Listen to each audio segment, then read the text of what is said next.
짓던 무지랭이들은 말이야 이주 시민인데 이탈리아 국민 같지도 않은 것들이 행사한다고 어떻게 니들과 우리가 똑같이 한 표를 행사하느냐라고 하는 의식이 있는 거죠. 그래서 얼마 전까지만 해도 미국이 흑백 차별이 거의 없어질 때도 이탈리아에서는 남북 차별이 심했던 거죠.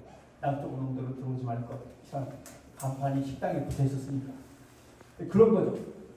네이션 빌딩은 나라를 세우는 거 그나마도 어떻게든 빨리빨리 되는데 국민의 정체성을 갖다 확고히 해서 뭔가 단합된 국민이 되는 거는 훨씬 더 힘듭니다.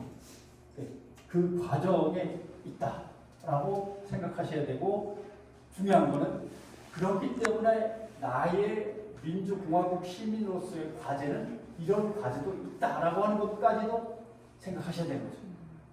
나와 다른 사람들에게 그 다양성이나 정체성을 인정해주고 그로 인해서 누구나 똑같은 한 표를 갖고 있고 똑같은 권리를 갖고 있으니까 적어도 저 사람이 개인적인 사역에 의해서 난리치는 게 아니라면 그 사람이 갖고 있는 정치적 이념에 대해서 나도 어느 정도는 포용할 수 있고 토론하자면 토론도 할 수 있고 토론하다가 싸우는 게 중요한 게 아니라 토론하다가 합의점을 조금씩 찾아가는 게 중요하다라는 생각까지를 갖는 것이 이 전체적인 상황을 이해하는 민주공화국 시민으로서의 과제이자 책임인 거죠. 이게 책임입니다. 우리의 책임. 이 시대의 책임인 거죠. 이 시대가 아니라 좋은 시대에 태어났으면 이 고민을 안 해도 되는데 지금 이 과도기에서 예를 들면 식민지 전쟁 끝난 다음에 100년, 120년을 견뎌내야 하는 그리고 피해를 최소화하고 부작용을 최소화하면서 헤쳐나가야 되는 그 과정에 저와 여러분이 살고 있는 거죠. 그래서 지난해 이제 아내하고 포르투갈에 여행 갔던 적이 있습니다. 복합옷인가요? 거기 이제 갔는데 거기서 이제 딴 사람들은 사진 찍고 난리가 났어요. 우리가 드디어 대서양을 쳐다보는 곳까지 왔다. 예, 있습니다. 예를 들면 겁니다. 나라가 왜 어려워지는 거에 대한 에너지.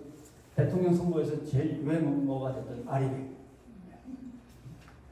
유럽 같으면 여기에 대해서 엄격하죠. 재생 에너지만 써. 재생 에너지만 써.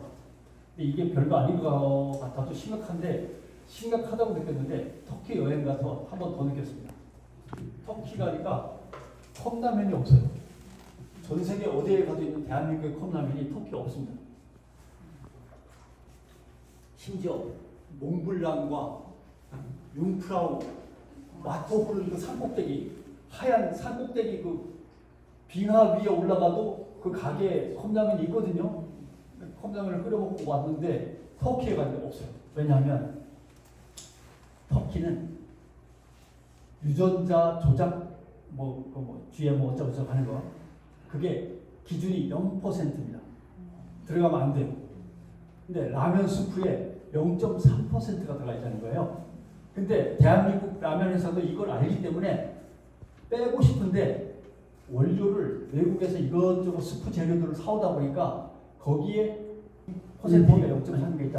일본, 미국, 중국인가? 뭐 상관없습니다. 어찌됐든 5개 5위권 국가 중에 미국 빼고는 다 동북아시아입니다. 대만, 중국, 일본, 한국이잖아요. 동북아시아가 유럽연합처럼 하나로 똘똘 뭉치면 엄청난 거죠. 네, 엄청난 겁니다. 거기다가 우리의 북한은 핵폭탄도 갖고 있어요. 네, 엄청난 거예요. 사실 그래서 남북한의 통일을 바라는 나라는 세상에 아무도 없습니다. 네, 남북한의 통일을 누가 원하겠어요? 미국도 저것들이 하나가 되면은 이야 엄청나겠다. 한쪽에서는 반도체 스마트폰 만들지 한쪽에서는 핵폭탄을 만든다 그러지 저걸 어떻게 감당하나 이게 미국은 고민이고 일본은 저것들이 합쳐지는 나라들이 작살나 이렇게 되는 거고 러시아 중국도 마찬가지고 그러니까 사실 대한민국이 뭔가 이 한반도에서 통일을 갖다가 이끌어 가기를 원하는 나라가 별로 없어요. 별로 없습니다.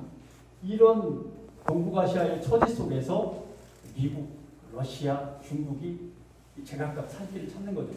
사실 우리가 미국, 캐나다처럼 또는 유럽연합처럼 동북아시아 3국이 하나가 됐다면 그리고 대만 문제만 살짝 해결이 된다면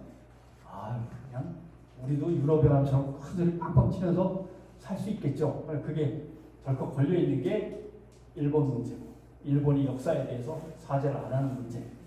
그다음에 북한이 여기서 말썽을 피우면서 북한을 어떻게 처리할 건가에 대해서 주변 국가들의 이해가 다른 문제. 이런 것들이 이제 엉켜 있는 거죠. 그러면서 미국이 어떻게든 중국을 찍어 누르려고 모든 힘을 다 쏟고 있는 문제. 이것 때문에 동북아시아가 안 풀리는 겁니다. 그래서 이제 윤석열 정부가 일본 정부하고 뭔가 사이가 갑자기 가까워지니까 미국의 국무차관 노벨 평화상 둘 다 줘야 된다고 지금 뭐 신청을 했다는 거 아니에요? 심사에. 네. 두 대통령과 수상은 정말 동북아시아 평화에 큰 일을 지금 하고 있습니다. 그래서 노벨 평화상 심사에 들어가 있다고 얘기 듣습니다. 그건 뭐 자기가 추천하는 거니까요. 추천 한 100개 정도 들어갑니다. 이런 거 어떻게 보면 별로 의미는 없지만 그래도 미국은 그만큼 반가운 거죠. 미국 입장에서 국가를 세우고 국가의 발전에 대단히 중요하다는 건 알겠는데 그걸 제일 먼저 한 나라는 영국인데 미국은 도대체 뭐야? 이렇게 되는 문제가 있습니다.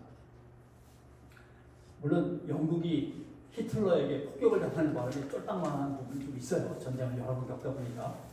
미국은 본토가 공격당한 적은 사실 없습니다. 거의.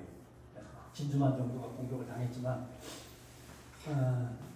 그런 점에서 전쟁 때문인 것도 있지만 이런 문제가 있습니다. 영국이 맨 처음에 산업혁명을 성공시켜서 근대화 산업화를 이끌어왔고 엄청난 돈이 쌓였습니다. 전 세계에서 대량 생산을 할 수 있는 공장은 영국밖에 없던 시절이 있었습니다. 그러니까 전 세계에 얼마나 비싸게 물건을 팔았겠어요. 그래가지고 영국이 엄청난 산업 자본을 축적을 했는데 얘들의 구조가 문제인 거죠. 거기는 왕족이 계시고 귀족님들이 계십니다. 아직도 계십니다. 하는 일 하나도 없이 돈만 타먹는. 그리고 지금 끌어내리자고 난리가 났죠. 맨날 뭐 데모하고 저것들을 빨리 없애버리자고 하는 사람들이 늘 있습니다. 그러다 보니까 산업자본이 사회로 돌아가지 않고 개인의 자본으로 돌아가는 거예요. 개인의 자산으로. 왕족과 귀족들의 자산으로 돌아가는 거죠. 그 중에 일부를 조금 떼가지고 기부도 하고 그럽니다만은 결국 국가적으로 산업화에 성공해서 마련된 자본이 사회로 또 기업으로 환원되는 률이 적었던 거죠. 미국은 그게 영국에서 식민지였다가 해방되면서 워낙 땅이 넓고 노동력이 풍부하니까 산업 근대화를 갖다가 일으켜낸다에 공을 했습니다. 어떤 정책과 어떤 비전을 제대로 내놓는지 그거에 대해서 어떻게 추진할 건가라고 하는 방법론을 분명히 제시하는지를 보면서 이제 투표하겠다고 국민들이 나서야 되는 거죠. 그래야 그거에 맞춰서 그러면 연구를 하고 비교한 다음에 검토를 해보겠습니다라고 하는 정치권의 움직임이 시작되는 거지.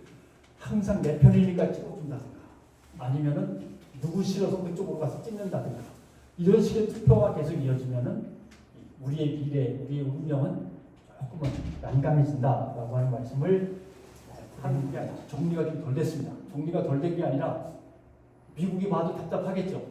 이쪽 정권이 잡으면 갑자기 저기로 갔다가 이쪽 정권이 잡으면 갑자기 전부 다 옮겨 저기로 간다고 그랬다가 하니까 저 대한민국이라는 나라를 저걸 어떻게 저걸 믿고 맡겨야 될지가 미국 입장에서도 고민스러운 거예요. 그러니까 이제 가능한 한 대한민국 마음대로 하는 거에 대해서 여유를 안 주면서 계속 지켜보고 있는 겁니다.